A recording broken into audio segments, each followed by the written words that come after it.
Greetings. Welcome back to the Midnight Chamber. Today we take a trip up to New England, right along the coast. So crank those stereos to 11 and let's get into some 1476 Wildwood.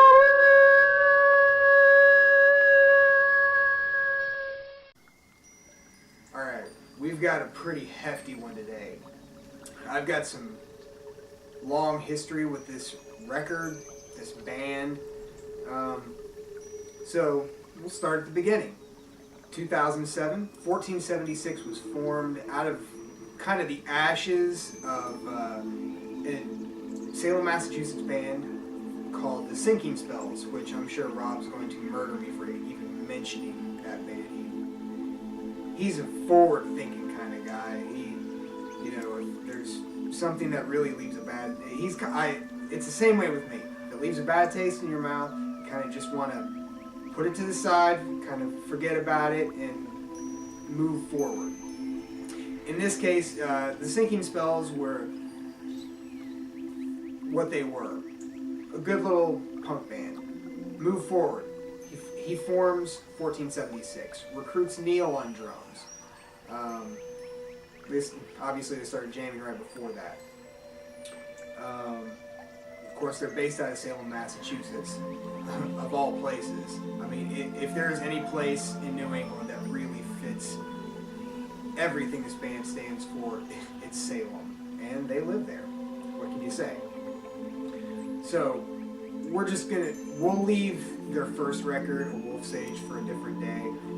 What I will say about A Wolf Sage is that the one and only reason they have ever been associated with horror punk, ever, is because the first bass player for that band was Argyle Goolsby from Blitzkid. He was in the band through that record, barely. I think he was actually out of the band before that record. They've not been a heavy touring band. They've played sporadic shows. I think they did a week-long tour out to Ohio and back years ago, probably. Well, it would have been at least 10 years ago. And then they've done some very sporadic shows in Massachusetts, and just with this new record they put out, the record after Wildwood, they're getting ready to do, they're going to tour back out to Ohio and probably in Europe later down the road. But that's pure speculation. But to the point, after Goolsby was the only thing that ever drug them into the horror punk world. Plus, Rob had a lot of friends in that scene. It's not his forte. I mean, with my own art, it's not really my forte. I don't write horror punk. I love to listen to it. Obviously, look at this channel. It is a time capsule, a history marker of horror punk. But it's not what I write. It's not what I do. And that's where some of the history between me and this band come in. Because when Goolsby was still in the band, they wanted me to play keyboards in the band. So I've got some long-running history with 1476. And I'm obviously not in the band. And I'll get to that later. Twice I was nearly in the band. The first time was just prior to Wildwood, and the second time was after Wildwood. So, really I shouldn't even be talking about that right now. But what we are talking about right now is this record. Rob and Neil hit their stride. The vision of what he wanted in 1476 came out in this record. And the evolution is definitely seen later down the road and into the future. I mean, I can't wait to see what the next record comes out with. But in this case, everything that Rob and Neil wanted this music to be like, it really congealed. Whereas A Wolf Sage was more pop oriented, songwriting, this record, it takes those melodic moments and expands on it in a proggy and folky kind of way. They call the music, you know, a lot of bands self-proclaim themselves. That's where a lot of these niche subgenres come from. In this case, the title that they put to this music, Hermetic Death Rock, is fitting. Rob is really enamored with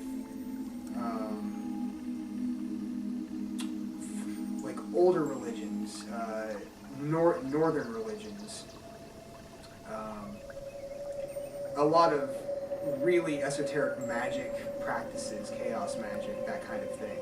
And not to mention they both love dark imagery, which also helps that Wildwood's artwork and layout design was done by Neil's wife, Alexandria Noel, who is a really fantastic artist of that darkened nature. I mean, just like I said, absolutely perfect for the Salem area.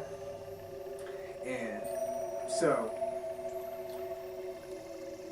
you know, that's where the record was coming from at the time. Wildwood was released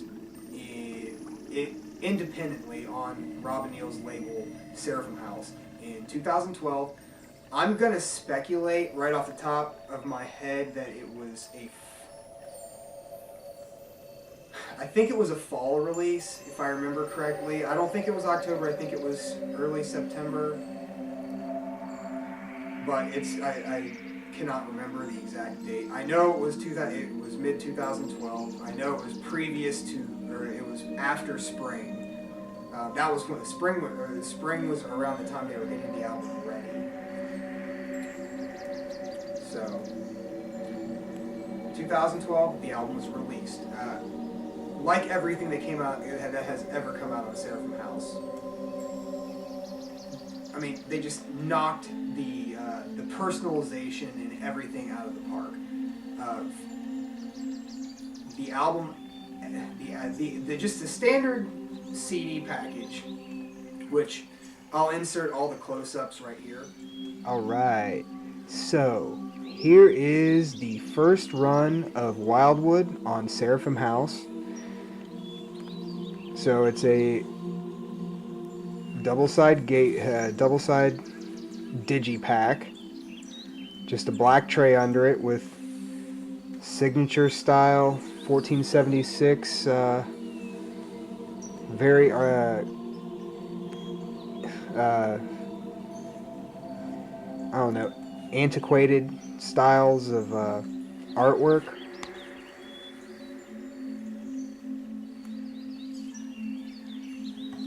It feels very archaeological to me. Just something I'm into. Even a lot of my own band's artwork is very, very in this vein. Not copied, just they would look great on a record shelf together. So the booklet is the lyrics. That's that. Nice woodcuts. Very old woodcuts.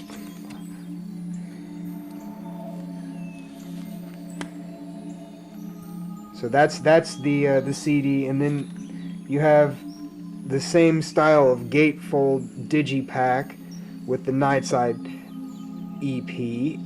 I will say that the Nightside EP cover is not my favorite thing on the planet. I feel like they could have done something slightly better. You will note that, see right there? Come on, focus.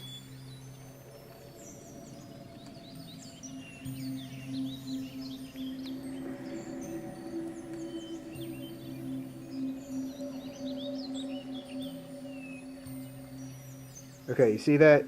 Tarot 3, Tarot 4.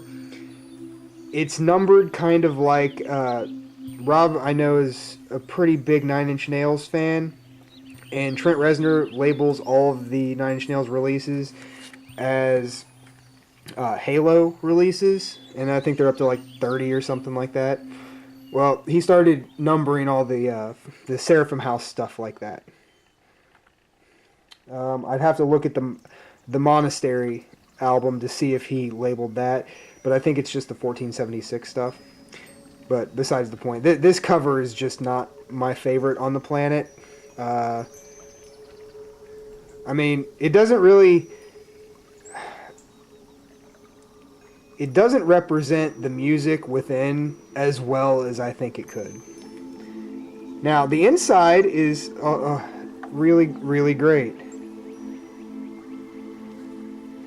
Got the lyrics.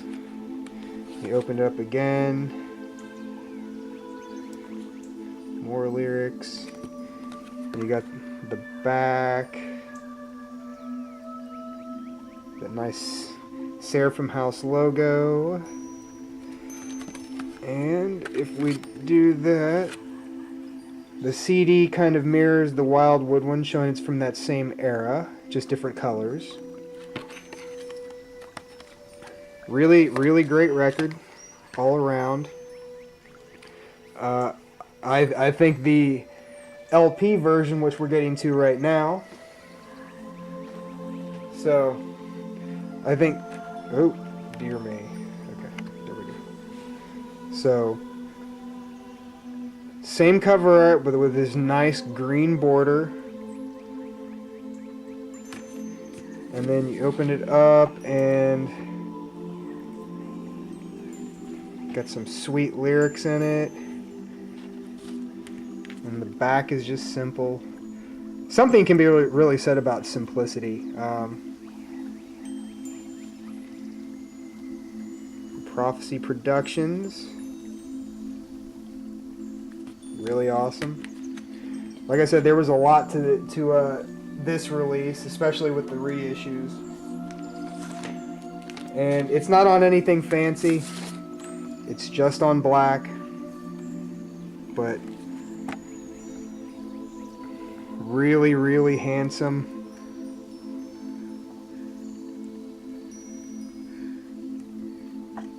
Handsome records.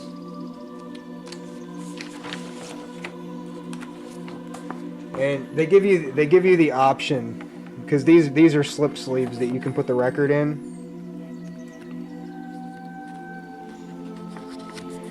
But that's got the night side cover. That's pretty cool.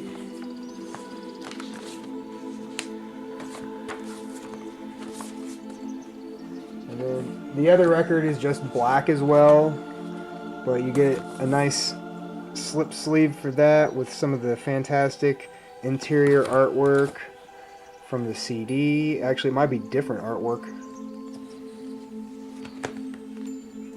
No, it's the same artwork from the inside of the CD. But another one of the big things you get with this is you get this. I don't know how well this will be able to be seen, but you get a really awesome poster.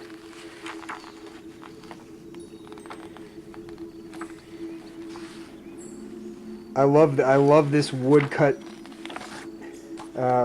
feel. The one thing I always really enjoyed about black metal is the aesthetic vibe, because a lot of the bands have a very antiquated kind of feel to it, something very scholarly, library-esque, if you will, and they take the catchiness and progginess and just atmosphere, and then wrap it with this what is in some ways is like a black metal or gothic metal kind of package, and it's such a great package. So there you go, Wildwood and the Nightside EP. So, just the standard package is absolutely, I mean, just great, especially for an indie release. It shows a band that cares so much about what they're doing. And like everything they've ever done, there was a special edition. And I'm talking, I love bands. Really, anybody putting out any kind of media, be it movies, video games, books, I don't care. A special edition that's got a personal touch. And in this case, boy, did you get a personal touch. So the special edition of Wildwood, 2012, it came with, so first it comes with a sheet of drum tabs. Yes, drum tabs. Right out of Neil's sketchbook, notebook. And this is for the song Dagger. So, like, you really aren't going to get much more unique than that. I'll get close-ups of this. And then we have handwritten lyrics for the Watchers. And this is what, this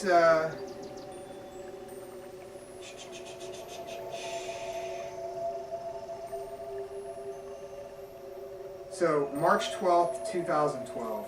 That's why I'm pretty sure he was getting this ready in spring. But Watchers is a great tune. I'm really glad to have that. And then the special edition, which the pressing of the special edition, I don't think it was more than 25 to 50. My knee-jerk reaction is to say it was probably 25, but it could have been 50. And the reason I say that is because, so with every single one of the special editions, a personalized painting was released with the album. And each one of these was a different rune symbol. And yeah, so this was mine, and I mean it's absolutely fitting colors. One of my favorite colors is green, if you can't tell by the wall paint behind me. And yeah, I pulled this out of the frame to show you, but I mean it's definitely not a print. On the back you can see the overpaint smears. So, I mean, it fits the album so well. And with the album came a bonus EP. Now, I can only speculate that the Nightside EP, there were not a lot of these pressed as well. Probably less than Wildwood.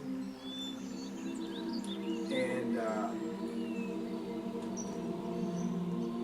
just absolutely fantastic. So, fast forward to 2015, the band inks a contract with Prophecy Productions, Prophecy Records. I mean, home of Alcest, home of just a lot of Sol Invictus, just a lot of really, really great neo-folk slash atmospheric black metal slash shoegaze black metal, just really dark, moody, atmospheric, great tunes on this label. And they inked a deal, repressed everything but a Wolf's Age from the back catalog, and then we get Wildwood here on gorgeous 12-inch. And as I previously showed, all the great stuff you get in this, including the awesome gatefold. I mean, with all the lyrics. Prophecy and really Alexandria did a knockout stellar job on the packaging of this, and I can't wait to get the rest of the albums on vinyl. I really hope that happens. The special edition for the new record, I'll show that. It's really, really great. So the reason I have the Nightside EP as well as Wildwood pulled, because normally I'd like to cover just one record at a time, but this version of Wildwood, this LP version, has on the D side of the second record the Nightside EP. So it is now tacked onto the back end of the LP, which is fantastic. Just kick-ass record. I have spun the living shit out of this album. This CD has seen me through all kinds of craziness. Rob and Neil know how much I really love this album. It's melodic, it's folky, it's deep, it's dark. Rob just sings his ass off on it. Neil is just a hell of a drummer, and now Neil, both of them play keyboards now. I remember at the time they were both kind of learning keyboards, where I've been playing for a while, one of the reasons they had originally were toying putting me in the band way back like 10 years ago. And so their keyboard skills when this came out were lesser, but they are growing with daily, and new record is just amazing, just amazing. So on top of all this, I remember, which I pulled it out because thankfully I had it conveniently placed. That Christmas, after the album had come out, they sent me a Christmas card of all things. So in the Christmas card, which I didn't even remember I had these till I pulled the card out, are 2 postcards from Wildwood, which are really, really neat. And just shows the sense of dark gothic, classical, and classical in the sense of classical art, which is something near and dear to my heart. It shows that classical sense of artistic view on these, and just, like I say, it embodies all kinds of, it embodies New England, like the academic New England, just that old world,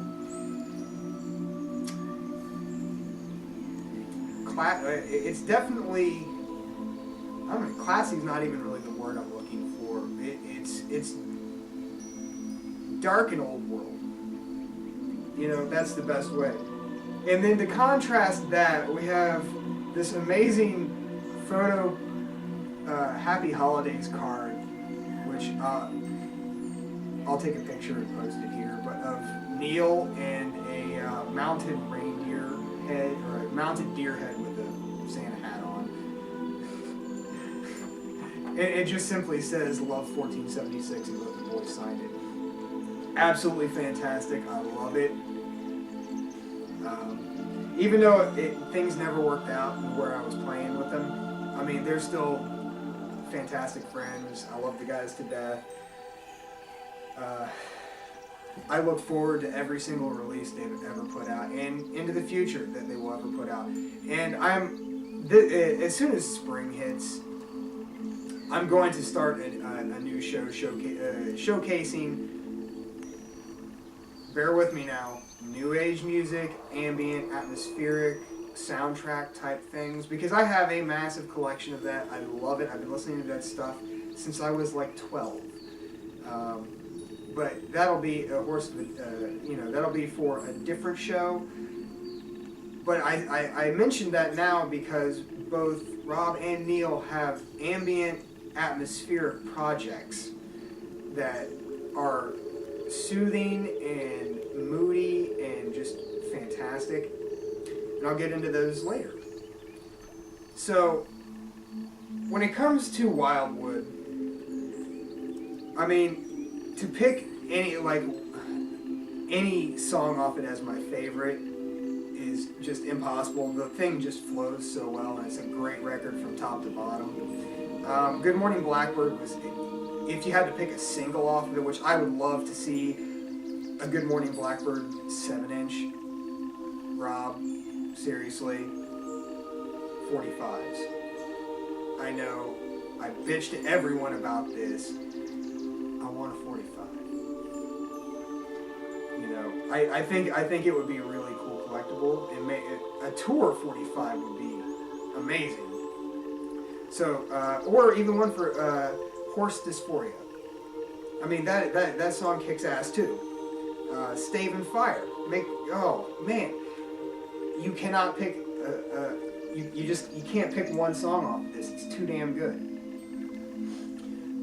So that's Wildwood. It's definitely it's dark and it's more in line with that atmospheric black metal. This has nothing to do with black metal, but it's in that vein of atmospheric black metal. I mean, I would put it up there easily with Gallowbraid, Eldamar,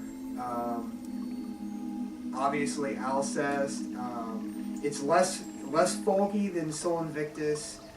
You could put it into the heavier ends of Death in June, though Death in June is a different flavor, but you can hear the influences in this stuff.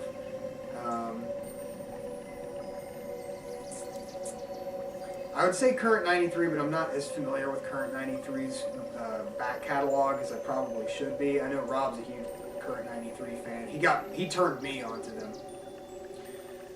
So, but I mean, that's the kind of stylistic palette we're looking at here. It's really atmospheric. It's melodic as hell. I don't think Rob could spit out something not melodic. And it's all recorded in-house. It's mixed out of house, but recorded in-house, and just absolutely kicks ass. They did a really good job. I know I'm practically sucking their dick here, but it's like talking about any other record that's really fucking good. What else is there to say? Even the Nightside EP, really, like the actual song, The Nightside, it even pulls a little Sigaros into the construction of that song, which takes the melodic sides and just blends it with the weird droney wall of noise that is Sigaros. Which, by and by, if you ever get a chance to see Sigaros, man, they put on one hell of a show. Woo! That was a great concept. So that's Wildwood in a nutshell. If you get a chance, and you can definitely pick it up. Amazon. This is not a rare album. This is out currently in press. Prophecy Productions. You can get it off Prophecy's website from Germany. You can get it at Amazon. You can get all their stuff at Amazon except for a Wolf's Age, which a Wolf's Age is going to be a rare one. That's all there is to it. It's going to be rare. That album, I'll get into that record on a different day. But just know that one's going to be rare. But everything else you can get on Amazon, easy peasy, and pick it up. I mean, if you're into dark atmospheric music, proggy, anything, it combines all of that. Get it. It's a good record. Easy to get a hold of. I'm pretty sure all the major download sites, if you're into the digital thing, they've got it. I'm pretty sure the LP comes with a download code, which I probably pulled out and put back in and forgot about it while I was showing the record. So yeah, go out, get the record. And when they come around your town, go see them. Man, support the small-time artists. Help them build their business. Help them be able to do this full-time. And in the meantime, tune back later to the Midnight Chamber, and we'll have more awesome records for you.